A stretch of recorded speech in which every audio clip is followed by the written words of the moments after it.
Nintendo has been a cornerstone of gaming for decades, and over the years they have released some of the highest profile games, peripherals, and consoles on the marketplace. But there are also some items that not too many people have ever heard of.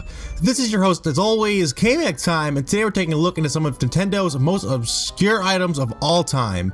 Let's go ahead and kick this off with number 10, playing cards. No, not these playing cards, but these playing cards.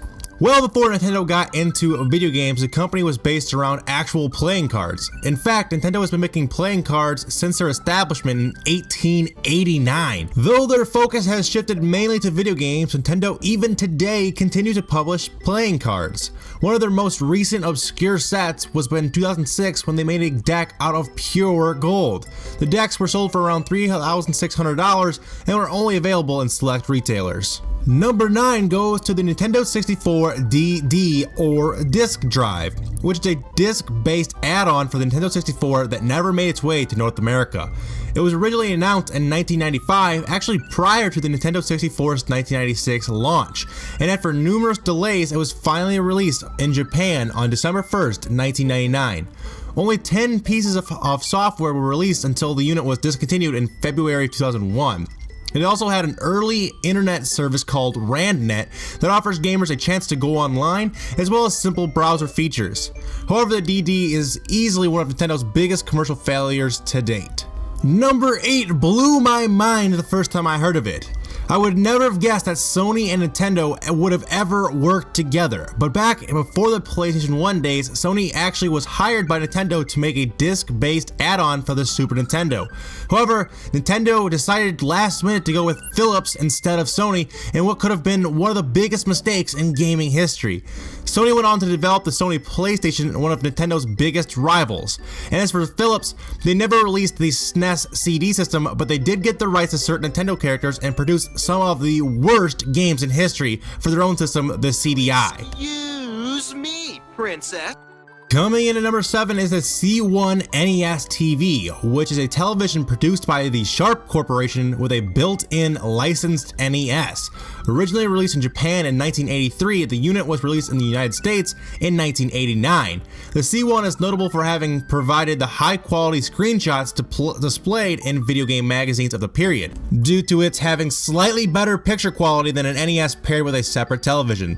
The concept was followed up in Japan with the Super Famicom-based SF1 in 1990. At number 6 is the Nintendo M82, which was a demo of the NES that held 12 games at once. It was used to let people demo games at the store before they purchased them. The games were selectable by the user pressing the button next to desired game on the front of the unit, and the playtime of the unit could be set by the store's owners. It could be 30 seconds, 3 minutes, 6 minutes, or even 128 minutes depending on the retailer's discretion.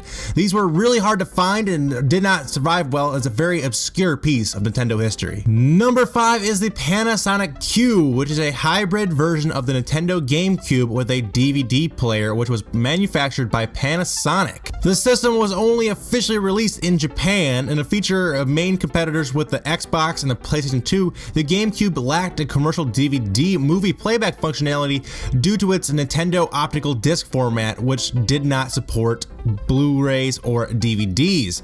The Q system, however, was licensed by Nintendo and released in December 13th, 2001, and was originally sold for around $450. Number 4 is an oddity that I actually have the pleasure of owning. Before the Wii and its motion controls came the Nintendo 64 Tilt Pack Motion Control, which consists of 2 pieces, one that goes into the controller like a Rumble Pack, and the other piece that is a dongle that plugs into the controller port. It's crazy to think that you can actually play Star Fox and Mario Kart 64 just by moving the controller, and it's even weirder part about this is it actually works pretty well. This obscure piece of gaming history is definitely well ahead of its time. At number 3 is the Multi-Purpose Arcade Combat Simulator, or MAX, which is a shooting simulator developed for the United States Army as a cheap way to train shooting skills. It was a bit of a mystery until a couple of years ago when a rifle and a couple of carts popped up on eBay. The rifle used for the MAX is actually a replica of the M16A2, and the gun is far more accurate than the Super Scope ever was. It's also actually the weight and feel of an authentic weapon.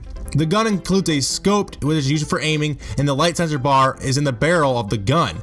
The cord that connects the controller to the Super Nintendo comes out near the end of the barrel. It is estimated that less than 2,000 of these were ever made. Number 2 on our list goes to the Nintendo Exertainment Lifecycle exercise bike controller for the Super Nintendo. Yes, well before the Wii Fit board, Nintendo was trying to keep gamers in shape with the Lifecycle controller. It is essentially just a stationary bike that is rigged up to control games with the speed of the pedals and a few buttons on the handlebars. There are even 2 games developed solely for this: Entertainment Mountain Bike Rally and a combination of the same game with Speed Racer. It never really caught on and it quickly faded into gaming history. And finally, our number 1 spot on the list goes to the Nintendo iQ. The console itself takes form of a controller and plugs directly into the television. It was only marketed in mainland China, as the console's unusual game distribution method was an attempt to stop games piracy in that region. Games with the iQ were stored on a 64 megabyte flash card, which is contained within a cartridge that plugs directly into the controller/console. Games were purchased from a special iQ depot post where games could be downloaded onto the cartridge and played later.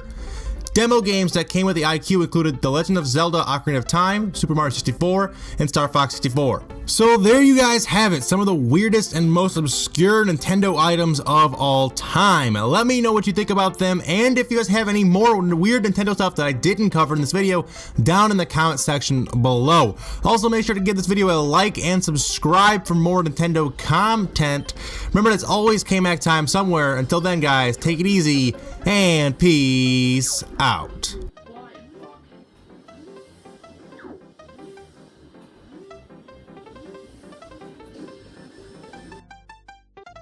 Thank you.